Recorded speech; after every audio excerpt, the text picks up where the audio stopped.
नमस्कार, आप देख रहे हैं न्यूज़ 72।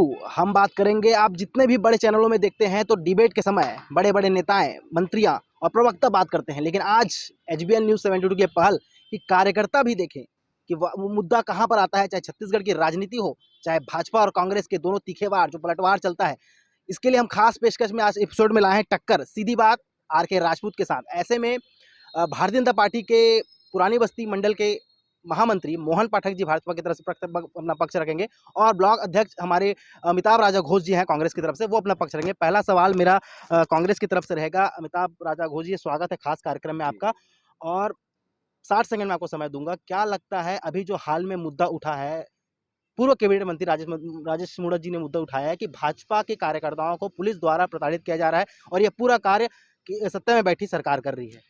मैं राजेश मूणत जी के इस आरोप को सरासर गलत मानता हूं, क्योंकि इसका सबसे बड़ा कारण है कि विरोध करना कहीं न कहीं लोकतंत्र की एक खूबी है। आप ये भी कह सकते हैं कि एक दिन पहले राहुल गांधी जी आए, भाजपा ने विरोध किया, कांग्रेस ने इसका जो प्रतीकात्मक होता है कि पुलिस के द्वारा या प्रशासन के द्वारा किसी नेता के आने पे हम भी 15 साल तक अरेस्ट हुए हैं, तो वो एक विरोध था। लेकिन अगर आप उसमें आवेश में आकर अगर कोई ऐसे शब्दों का प्रयोग प्रशासन के लिए करेंगे तो उसमें प्रशासन कार्रवाई करेगी। आप उसको दमनकारी नीति का नाम देंगे, आप उसको कहेंगे कि सरकार आवाज़ दबाना चाह रही है, तो ये आपको बिलासपुर की घटना याद होगी कि हमारे यहाँ अटल श्रीवास्तव जी को भी इसी तरह से हाथापाई करके मारा गया था और वो अस्पताल में एडमिट हुए थे। अगर मेरे मित्र को याद हो तो मैं उनको इस चीज़ को याद दिलाना चाहूँगा कि ऐसा लोकतंत्र में ही चलता है और भाजपा का आरोप सरासर इस मामले में गलत है। इनका तो सीधा सा फंडा ये कह दिया कि सरकारें जब विपक्ष में रहती है तो उनका कार्यक्रम विरोध प्रदर्शन का करने का रहता ही रहता है। इस पर आप अपना विचार क्या व्यक्त करेंगे? बिल्कुल, लेकिन जिस प्रकार आज पुलिस प्रशासन की अगर मैं बात करूं तो वो छत्तीसगढ़ सरकार, कांग्रेस सरकार, जिसके एक हिसाब से कठपुतली की तरह उसकी कार्य कर रही है। आज पुलिस प्रशासन का ही एक अधिकारी आज पूर्व मंत्री को कहता है कि आपका जान से मारने की धमकी दी जाती है, आपको भीड़ में वाले जगहों में आपको घेरने की तैयारी की जाती है। ऐसे पुलिस अधिकारियों द्वारा ही उनको सुनने मिलता है। और जिस प्रकार मित्र कहते हैं कि पार्टी में विरोध करना लोकतांत्रिक अधिकार, तो इतना अगर भारतीय जनता पार्टी से अगर कांग्रेस सरकार को डर है, अगर डर नहीं है तो फिर हमको कार्य करने के पहले ही घर से उठा लिया जाता है। उस पर क्या कहना चाहेंगे हमारे मित्र, हम सुनना चाहेंगे। सत्ता में जब बीजेपी थी, विपक्ष में कांग्रेस भी था। एक सवाल इनसे भी रहेगा, मैं पूछूंगा आपसे जरूर। जब सत्ता में बीजेपी थी और विपक्ष में जब कांग्रेस था, तो ऐसा ही प्रदर्शन कांग्रेस के द्वारा भी किया जाता था, लेकिन जब यही कार्य कांग्रेस कब कर रही है तो फिर बीजेपी को यहाँ पर आपत्ति किस बात को लेकर? बिल्कुल, जब वो हम सत्ता में थे, भारतीय जनता पार्टी जब सत्ता में थी और जिस प्रकार कृत्य उन लोग करते थे, तो लेकिन इस प्रकार से किसी पूर्व मंत्री का अगर अपमान हुआ हो या किसी पूर्व विधायक का या किसी जनप्रतिनिधि के ऊपर हाथापाई या किसी प्रकार का अपशब्द ऐसे टिप्पणी अगर हुई हो, तो वो बता दें उन 15 सालों के कार्यकाल में कि इनके ऊपर शासन के रहते हुए इनके ऊपर दबावपूर्वक कार्य हुआ है। उन्होंने अपनी बात रखी है, इस पर आप क्या बोलना चाहेंगे? किसी भी पार्टी का एक कार्यालय होता है जो उस पार्टी का मंदिर होता है। आपको मैं पुनः इनको याद दिला दूं कि अमर अग्रवाल जी तत्कालीन मंत्री थे, नगरीय प्रशासन मंत्री, और कांग्रेस ने एक विरोध किया था। उस समय बिलासपुर को खोदापुर कहा जाता था और जगह जगह पे गड्ढे हुआ करते थे। उन गड्ढों को लेके कांग्रेस ने जब विरोध किया तो अमर अग्रवाल जी ने स्पष्ट प्रशासन को निर्देश दिया कि कांग्रेसी जहां भी हो उनके हाथ पैर तोड़ दिया जाए। और इनको अगर याद होगा तो पुलिस प्रशासन उस वक्त कांग्रेस भवन के बिलासपुर में घुस के कांग्रेसी कार्यकर्ताओं के हाथ पैर तोड़ा था। और उस समय सिर्फ एक नहीं, ऐसे 10, 11, 12, 13, 15 अनगिनत कार्यकर्ता थे जिनको चोटें आई थी। बस मित्र ये बता दे कि क्या वो लोकतंत्र था? उसके खिलाफ है तो मैं भी नहीं हूँ कि ऐसा किसी पे हाथापाई किया जाए, लेकिन क्या सुबह 4 बजे किसी को उठा लेना ये भी क्या सही है? आप इनकी जानकारी के लिए मैं बता दूं कि अमित शाह जी आए थे, तब वो इनके तत्कालीन राष्ट्रीय अध्यक्ष थे। हम लोगों ने उनका विरोध किया था। इनको सुबह 4 बजे उठाया गया, हम लोगों को एक दिन पहले रात को 9 बजे उठा लिया गया था घर से, और हम लोगों को दूसरे दिन उनके जाने के बाद दूसरे दिन सुबह 10 बजे हम लोगों की रिहाई हुई थी। हम लोगों को जेल में रखा गया था, हम लोगों को सेमी की सब्जी और रोटी खिलाई गई थी। ये तो शायद महोदय को याद लाल गेट पार भी नहीं किए होंगे। मैं उनको बता दे रहा हूँ कि हमको क्या सब्जी खिलाई गई थी, हमको ये भी याद है। और एक मर्तबा नहीं, हमारे साथ ये कई मर्तबा हुआ है। बात को अगर आगे रखते हैं तो दोनों पार्टियां में कहीं ना कहीं एक रहता है कि वो उस पर आरोप लगाते हैं, ये इस पर लगाते हैं। खैर, जनता इस पर देखती है। अगर हम बात करते हैं सरकार के 3 वर्षीय कार्यकाल को, लगातार 2023 के विधानसभा चुनाव की तैयारियां हो भी रही हैं, अभी भी लोग अपने अपने दावेदार भी प्रस्तुत करने जा रहे हैं। ऐसे में सरकार भी ये देखती है कि कौन पार्टी का कितना दावेदार, कितना सर्वश्रेष्ठ है, जिसको टिकट दे। सरकार के 3 साल के आकलन को आप अपने नजरिए से देखते हैं। क्या छत्तीसगढ़ वाकई जो गढ़बो नवा छत्तीसगढ़ का नारा माननीय भूपेश बघेल जी ने कहा है वो सत्य है या गलत? बिल्कुल गलत है। छत्तीसगढ़ सरकार, भूपेश सरकार जो है वो मिठलबरा सरकार है, युवाओं को छलने वाला सरकार है। ये तो बीजेपी कह रही है। हाँ, बिल्कुल बिल्कुल बीजेपी कह रही है ये चीज़। और जिस प्रकार 3 वर्ष का कार्यकाल है, एक मैं नॉर्मल कार्यकर्ता न होकर के एक व्यक्तिगत बात करूं तो मैं भी एक स्टूडेंट हूं, मैं एक युवा हूं और मैं एक पार्टी विशेष का कार्यकर्ता न होकर के अगर युवाओं के बीच में मैं बात करूं तो आज छत्तीसगढ़ सरकार ने जिस प्रकार कहा था कि हमारी सरकार बनेगी तो युवाओं को बेरोजगारी भत्ता, उनके जो नेता है राहुल गांधी वो खुद बोले थे और इस प्रकार के घोषणा से, अपने वादों से मुकर रही है ऐसी सरकार। तो इस प्रकार से मैं सबसे बड़ा मुद्दा, और रही बात टेबलेट की बात है, लैपटॉप है जो वितरण हो रही थी और सरकार भारतीय जनता पार्टी ने जो योजनाएं शुरू की थी उसको भी तो आज कहीं ना कहीं ये कांग्रेस सरकार धप करके बैठी हुई है और कोई योजनाओं का लाभ युवाओं तक के नहीं पहुंचा पा रही है, छात्रों तक नहीं पहुंचा पा रही है। इससे मैं, और भी बहुत सारे मुद्दे हैं, अगर गिनाना चाहूँ तो 3 साल के मुद्दे रखने के लिए मेरे को कम से कम 3 घंटे का समय लग जाएगा। यार 3 घंटे का समय बिल्कुल नहीं दे पाएंगे, अपने कम शब्दों में अपनी बातों को रखना चाहिए। अगर हम बात करते हैं तो मैनिफेस्टो में बहुत कुछ था घोष जी, और इस पर भी कुछ सवाल उठे हैं, विपक्ष ने भी उठाए, जनता ने भी उठाए। क्या राय देंगे आप? हम लोगों ने जो वादे किए उस वादों में लगभग 70% वादे हम पूरे कर चुके हैं इन 3 सालों के कार्यकाल में। और आप इस चीज़ को देखेंगे कि इन 3 सालों के कार्यकाल में 2018 से 2019, 2019 से 2020 और 2020 से 2021, ये तीसरा साल अभी दिसंबर में पूरा हुआ। इन 3 सालों में लगातार हमारी सरकार नहीं, केंद्र में भाजपा की सरकार भी कोरोना प्रकोप से प्रताड़ित रही। कहीं ना कहीं प्रदेश की आर्थिक और वित्तीय स्थिति कमजोर हुई। इनका कहना है कि सरकार टैबलेट देगी, सरकार बेरोजगारी भत्ता देगी। मैं इन बातों को ही मानता हूं, लेकिन आप ये बताइए कि इन जो 2 वर्षों के कार्यकाल थे, क्या उसमें बेरोजगारी नहीं बढ़ी? प्रदेश में ही नहीं, प्रदेश तो आज भी खुशहाल है। जब पूरा देश में आर्थिक मंदी थी तब हमारा प्रदेश बेरोजगार, हमारे देश में आर्थिक मंदी नहीं थी हमारे प्रदेश में। इसका सबसे बड़ा कारण है कि राज्य सरकार की जनहितकारी नीतियां। आप कभी भी, मैं इस चीज़ को जो अनुभव करता हूं, मैं ये बताना चाहूँगा आपको कि जब आप किसानों के जेब में पैसा डालेंगे तो वो पैसा शहरों में आता है। भारतीय जनता पार्टी के कार्यकाल में 15 साल आपको हर महीने 20 से 30 किसानों की आत्महत्याओं के किस्से सुनने को मिलते थे। आप आज पिछले 6 महीने से बता दीजिए, एक भी ये सबूत दे दे कि किसी किसान ने आत्महत्या की हो। 40 दिन में 42 चाकूबाजी की घटना रायपुर में सामने आ रही है। देखिए, कहीं ना कहीं अपराधों पे नियंत्रण लगाना पुलिस का काम है और अपराध करना अपराधियों की प्रवृत्ति। आज आप देखेंगे तो सेंट्रल जेल के बाहर, जैसे आपने कहा कि चाकूबाजी की घटनाएं बढ़ी, आप अभी चल दीजिए, सेंट्रल जेल के बाहर अपराधियों को अंदर रखने की जगह नहीं है। कार्रवाई लगातार हो रही है। अगर अपराध कहीं ना कहीं बढ़ा है तो उसमें पुलिस कार्रवाई कर रही है। सभी बड़े नेताओं का, और ऐसा नहीं है कि भाजपा के कार्यकाल में अपराध नहीं बढ़े हैं।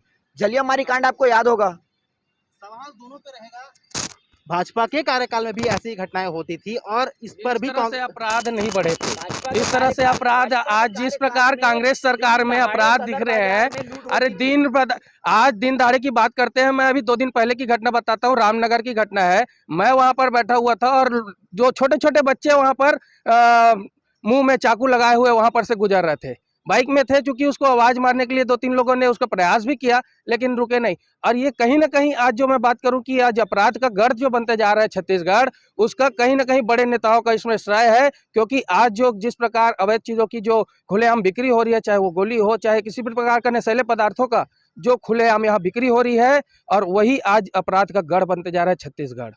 मुख्यतः 2 बातें मैं रखता हूं हमेशा। मेरा एक महत्वपूर्ण सवाल जो आप दोनों के लिए रहेगा, इसमें कोई बचेगा नहीं। वो कहते हैं ना, हाथ कंगन को आरसी क्या और पढ़े को फारसी क्या। मुख्यतः 2 सवाल। शराब छत्तीसगढ़ में सबसे बड़ा मुद्दा है और अभी तक का ये बहुत बड़ा चुनावी फैक्टर रहा है। जो भी पार्टी आती है कहती है हम शराब को बंद करेंगे, महिलाओं को इस चीज़ से बचाएंगे और पुरुषों को एक प्रकार से उन्हें हम सुरक्षा देंगे कि वो शराब को पीने पे बिल्कुल पाबंदी किया जाए, ताकि वो जो भी कदम उठाना चाहती है सरकार वो उठाएगी। सरकार शराबबंदी अगर इतना बड़ा मुद्दा है तो उसे एक बार में बंद क्यों नहीं कर देती? देखिए, शराबबंदी होगी और ज़रूर होगी। आपको याद होगा भाजपा ने 2003 में घोषणा की, भाजपा ने 2008 में शराबबंदी की घोषणा की, भाजपा ने 2013 में शराबबंदी की घोषणा की, लेकिन 2017 में उसी भाजपा ने ये निर्णय लिया कि सरकार शराब बेचेगी, यानी भाजपा शराब बेचेगी। ये निर्णय उन्होंने लिया। शराबबंदी की घोषणा सरकारी ठेके में नहीं, सरकार शराब बेचेगी, सरकार शराब बेचेगी। अब रही बात शराबबंदी की, तो आपको भी पता है कि शराबबंदी एकाएक नहीं की जा सकती, क्योंकि हमारे यहाँ कई धर्मों में शराब को एक पवित्र चीज माना जाता है। आप महाकालेश्वर में भी देखेंगे तो वहां भी बाबा भैरवनाथ में शराब चढ़ता है। आप इस चीज को मानते हैं? शराबबंदी को करने के लिए हमने समिति गठित की है और इनके 15 सालों के कार्यकाल में शराबबंदी नहीं हुई, लेकिन हमारे यहाँ 3 सालों के कार्यकाल में समिति बन चुकी है और शराबबंदी की ओर हम अग्रसर हैं। जैसे 15 साल तो सत्ता में भाजपा भी थी, उस टाइम भी शराबबंदी किया जा सकता। जब ये मुद्दा उठ रहा है कि शराबबंदी कांग्रेस की सरकार को कर देना चाहिए, तो भाजपा भी तो 15 साल सरकार में थी, उन्होंने पहल क्यों नहीं की? बिल्कुल, शराबबंदी पर उतना कड़क नहीं था, लेकिन शराब की वजह से इतने कर्म नहीं हो रहे थे, कुकर्म नहीं हो रहे थे। आज जिस प्रकार आज गांव क्षेत्रों में अभी के हाल ही में 15-20 दिन के पहले का घटना बताता हूं कि जहां शराब के नाम पर अपने पत्नी का गला घोट रहा है, अपने बच्चे का गला घोट रहा है, इस प्रकार का जो कृत्य अभी पेपर में अजी हो रहा है। और जब कांग्रेस सरकार कहती है कि भाजपा सरकार ने घोषणा किया कि सरकार शराब बेचेगी, तो अभी वर्तमान में सरकार तो आप है, आप क्यों बंद नहीं कर पा रहे हैं? और रही बात समिति की बात करते हैं, तो कौन सी समिति ऐसे गठित हुई है जो शराबबंदी पर कार्य करे? और रही बात चढ़ाने और भगवान की जो बीच में आड़ लिया जाता है, तो कांग्रेस सरकार आज नहीं, शुरू से उनका चलते आ रहा है कि धर्म के नाम पर अपनी राजनीति को रोटी सेकना, ये कांग्रेस सरकार का पुराना पेशा रहा है, अभी वर्तमान का नहीं है। दो महत्वपूर्ण बातें मैं रखना चाहूँ। आप कुछ दिखाना चाहते थे, बिल्कुल दिखा सकते हैं। मैं ये भाजपा का घोषणा पत्र 2014 का दिखा रहा हूँ। इसमें कई ऐसे बिंदु हैं, इसमें कई ऐसे बिंदु हैं जिन पे अगर ये चर्चा करना चाहें तो मैं उन चर्चाओं को बिल्कुल खुले दिल से स्वीकार करता हूं और उन मुद्दों पे बात करना चाहूँगा। ऐसे कई बिंदु इसमें हैं, लगभग आप देखना चाहें तो 64 बिंदु है, जिसमें बेरोजगारी है, कृषि है, ऐसे बहुत से बिंदु है। शराबबंदी, शराब है, बिजली बिल हाफ, युवाओं को भत्ता, इस पर कुछ राय? बिल्कुल, आप देखेंगे कि हम लोगों ने जिस दिन सरकार हमारी बनी 3 घंटे के अंदर बिजली बिल हाफ की घोषणा की। आप आज भी देखेंगे कि एक 400 यूनिट के नीचे जिनका बिल आता है उनको बिजली बिल हाफ का फायदा मिलता है। लेकिन इनकी सरकार में आप 2003 से देखिएगा, जब अजीत जोगी जी ने सरकार छोड़ी, उस समय भाजपा की सरकार ने तुरंत पदभार ग्रहण किया, तब सरकार फायदे में थी, तब हम सरप्लस में थे। जब इन्होंने छोड़ा, हम घाटे में आ गए। अगर बात करते हैं गौठानों की, चलो आपकी बात मैं पूरा समझ रहा हूँ। अगर गौठाने की बात करते हैं तो एक बहुत बड़ा मैं एग्जांपल, ज़्यादा बस दूर नहीं जाऊँगा, रायपुर घटना है। काठाडी रोड में एक गोकुल नगर के पास एक गौठान बना हुआ है, उसकी स्थिति। और हाल में ही हमने एक फोटो देखा था जो वायरल बहुत हुआ था, छत्तीसगढ़ के राजनांदगांव जिले में, पता नहीं एक जिला था, वहाँ पर उसमें गौठान के सामने एक गाय बछड़े की आकस्मिक मृत्यु हो गई थी। बहुत ही पीड़ादायक और दर्दनाक वो दृश्य था, उसको पब्लिक डोमेन में नहीं दिखा सकते। गौठान जो बातें किया गया, गढ़बो नवा छत्तीसगढ़ गौठान, देखिए, एक प्राकृतिक आपदा जो होती है, एक प्राकृतिक आपदा जो होती है, उसे आप और हम नहीं रोक सकते। और रही बात गौ माताओं के मृत्यु की, तो इनके भाजपा के एक महामंत्री थे, आपको याद होगा, जिनकी गौशाला में, निजी गौशाला में 14 गाय खत्म हुई थी 2017 में। बेमेतरा के उनके जिला महामंत्री थे। उनको सरकार से बकायदा तत्कालीन बृजमोहन अग्रवाल जी, जो अभी इनके क्षेत्र के विधायक हैं, तत्कालीन पशुपालन मंत्री थे, उनसे उनको अनुदान मिला था। ऑन पेपर इस चीज़ का रिकॉर्ड है मेरे पास। ये आज हमारे यहाँ गौठानों से बिजली, गोबर की खरीदी हो रही, जो गोबर को ये लोग कचरा बोलते थे, आज उस गोबर से पेंट बन रहा है, आज उस गोबर से खाद बन रहा है। कोई खाद नहीं बन रहा। कहीं खाद नहीं बन रहा है, गोबर की खरीदी हो रही है, न तो उसका समय भुगतान हो पा रहा है, और जहां पर एकत्रीकरण हो रहा है वो वहां पर सड़ रही है। केंद्र हर चीज में केंद्र की बात क्या बोलते हैं। आज छत्तीसगढ़ सरकार 51 करोड़ से भी ऊपर के कर्जा में है 3 साल के बाद भी, और उसके बाद भी मंडलों और निगमों आयोगों में लेटर लिखा जाता है छत्तीसगढ़ सरकार द्वारा कि आपके खातों में अगर कोई राशि शेष हो तो उसको छत्तीसगढ़ शासन के अकाउंट में डाला जाए। तो फिर केंद्र से जो पैसा आ रहा है उसको क्या कर रही है छत्तीसगढ़ सरकार, और पैसा केंद्र से ही मांगना है। तो छत्तीसगढ़ सरकार जब वह केंद्र से आ रही है, कोविड काल के समय के जो करोड़ों रुपए का जो है उसका तो हिसाब आज तक के दे नहीं पाई है, वो अब पैसा लेकर के उसके क्या हिसाब की तुलना करेंगे। लगातार भाजपा यह आरोप सरकार पर लगाती आई है और लगाती आ रही है। कहीं ना कहीं तो मुद्दे पे फैक्ट बात होगी तभी तो लगा रहे हैं, ऐसा कोई हवा में बात तो करेगा नहीं। जीएसटी कर होता है जिसमें 9% राज्य का होता है और 9% केंद्र का होता है। मैं माननीय महामंत्री महोदय से सिर्फ ये सवाल करना चाहूँगा कि कितना जीएसटी का पैसा हमारे राज्य का हमको केंद्र ने दिया। आज लगभग 10,000 करोड़ रुपए हमारे सवाल मुझसे पूछ रहे कि उनसे पूछ रहे? मैं लगभग बताना चाहूँगा इनको कि 10,000 करोड़ रुपए हमारे हिस्से के केंद्र ने नहीं रिलीज किए हैं, जिसके कारण हमको कर्जा लेना पड़ा। क्यों? क्योंकि किसानों के जेब में पैसा जाना था, क्योंकि हमारा देश किसानों का देश कहा जाता है। हाँ, किसान की बात करते हैं जिसकी धान समय में खरीदी नहीं होती, केंद्र बिल्कुल के पैसा- खरीदी होती है। केंद्र के पैसा के लिए बैठे रहते हैं छत्तीसगढ़ सरकार क्या बिल्कुल एक-एक करके बात करें। बिल्कुल खरीदी होती है और बिल्कुल भुगतान होता है। आपको आज भी याद होगा कि लगातार 15 साल और तीनों घोषणा पत्रों में इन्होंने बोनस की घोषणा की। रमन सिंह जी ने बहुत राजनांदगांव में एक बहुत बड़ी सभा की थी जिसमें उन्होंने ऐलान किया था कि 2 साल के बोनस हम देबो, लेकिन क्या हुआ? नहीं मिला। कांग्रेस सरकार ने आते साल धान का समर्थन मूल्य 2500 किया, जो कि ये हर साल एक कहना चाहिए कि अपने गुरु जो ने केंद्र में बैठे हैं उनकी आइडियोलॉजी पे चलती है कि मुंह से बोलो काम मत करो। 3 साल के सरकार को कितना नंबर देंगे? अगर मैं 10 में अगर नंबर देना चाहूँ, इस 3 साल के कार्यकाल को आप किस नंबर पे कितना नंबर देना चाहेंगे? मैं 3 साल के कार्यकाल में सरकार को 10 में से 10 तो नहीं दूंगा, लेकिन 9 जरूर दूंगा, क्योंकि कुछ कमियां हमारे अंदर भी हैं जिनको हम आने वाले 2 वर्षों में पूरा करेंगे। बिरगांव चुनाव भी हाल ही में संपन्न हुए हैं, 20 सीट में कांग्रेस पार्टी रह गई, बीजेपी वहां पर 10 सीट पाई है। लेकिन अगर आप कह रहे हैं कि लगातार काम विकास हो रहे हैं, तो फिर भी क्या 20 सीट मायने रखता है इस चुनाव में, इस माहौल में? देखिए, जब कोई एक बहुत एक अच्छा मकान जो पुराना हो जाता है, वो जब गिरता है भ्रष्टाचार के कारण, तो उसको बनाने में और अच्छा बनाने में समय लगता है। खुद के घर कांच के हैं और दूसरे के घर में पत्थर मारने चाह रहे हैं। खुद का घर खुद का घर कांच का है और दूसरे के घर में पत्थर मार रहे हैं। कांग्रेस सरकार अगर कह रही है, जनता ने कांग्रेस सरकार को मौका दिया था, लेकिन कांग्रेस सरकार ने उस मौका में बिल्कुल मिठलवरा घोषित हो गया, वादा खिलाफी सरकार हो गई है और जनता उस चीज को समझ गई है। और हाल ही जिस प्रकार की आज निगम चुनाव की अगर बात कर रहे हैं कि 10 सीट अगर भारतीय जनता पार्टी आई है, तो 10 सीट भारतीय जनता पार्टी अगर वहां पर आती है तो जिस प्रकार विधानसभा चुनाव की अपेक्षा में बहुत सीटें अभी है, और अभी तो वर्तमान में छत्तीसगढ़ शासन ये तो केवल ट्रेलर है। विधानसभा चुनाव में देखिएगा कि 10 में बहुमत में किस प्रकार भारतीय जनता पार्टी है छत्तीसगढ़ में आती है। कार्यक्रम को समाप्त करने की अब ओर जा रहे हैं, अपना अपना पॉइंट ऑफ व्यू रखेंगे एक मिनट में। 2023 विधानसभा चुनाव किसकी ओर झुकेगा? क्या इसमें जनता जोगी का भी रोल रहेगा या केवल बीजेपी अपने दम पे सरकार बनाएगी? भारतीय जनता पार्टी निश्चित ही जनता उसको देख रही है और जनता पुनः ही भारतीय जनता पार्टी पर विश्वास करके उसकी सरकार 2023 में छत्तीसगढ़ सरकार को लाएगी। मुख्यमंत्री का चेहरा पार्टी निर्णय करेगी। आपकी तरफ से अपना कुछ अगर बयान रहना चाहें तो 2023 की विधानसभा चुनाव को देखते हुए। 2023 का विधानसभा जनता जोगी भी अपने स्ट्रॉन्ग पोजीशन में आ चुकी है। वो पार्टी खत्म हो चुकी है, अब उसमें कुछ नहीं बचा। सिर्फ 4 सीट जीती है, पार्षद 2 नहीं किया है, 2 कांग्रेस प्रवेश के लिए। जनता कांग्रेस पूरी तरह खत्म हो चुकी है। उनके जो अध्यक्ष हैं वो आजकल खाना बनाते हुए फोटो डाल रहे हैं।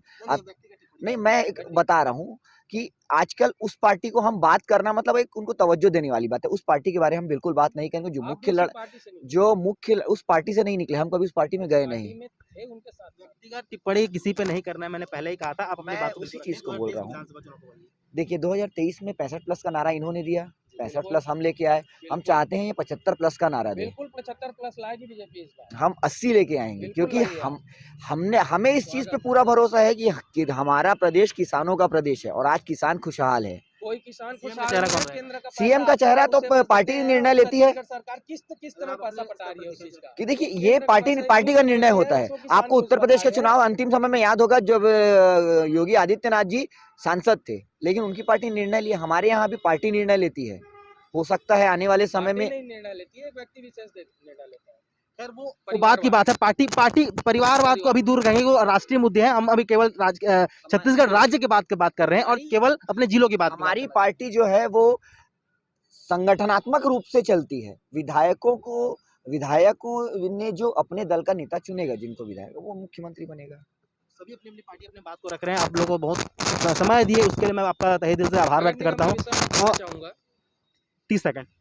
नगर निगम में जिस प्रकार आज खोदापुर हो गया है, पूरा बिलासपुर की तुलना करते हैं, आज रायपुर को इस चीज को दिखा रहे हैं दृष्टि को। आज निगम के सामने में जिस प्रकार की बदहाल स्थिति जो बना करके रखे हैं, इसका मैं घोर निंदा करता हूं। और यहाँ पर देखने की विषय की जो बात करते हैं, तो आज जो पुराना दानी गर्ल्स स्कूल वाला जो रोड बंद किए और वहां पर एक मनोरंजन पार्क बनाए, उसकी भी मैं निंदा करता हूँ। क्योंकि जिस प्रकार की यहाँ नगर निगम में अव्यवस्था फैल रही है, जगह जगह खोदापुर बनाया जा रहा है, मैं इसकी घोर निंदा करता हूं। भारतीय जनता पार्टी इसकी घोर निंदा करती है, महापौर की भी बिल्कुल निंदा करेगी। कार्यक्रम का समाप्ति की ओर लेके चलते हैं और बहुत बहुत शुक्रिया, आपने यहाँ पर आकर अपनी बात को रखा। हम आगे उम्मीद ही करेंगे ऐसे ही मुद्दों को लेकर आप अपनी चर्चाएं करें। और अंत में कार्यक्रम का एक बहुत ही महत्वपूर्ण रहता है कि चाहे कोई भी पार्टी रहे, आखिरी में विदाई के समय हाथ मिलाना जरूरी रहता है। बिल्कुल आप नहीं, आप जैसा आप कुछ व्यक्तिगत रूप से आप बिल्कुल दोस्त रह रहे हैं, बाकी पार्टियां डिसाइड करती हैं। और आप सभी देखते रहिए HBN News 72।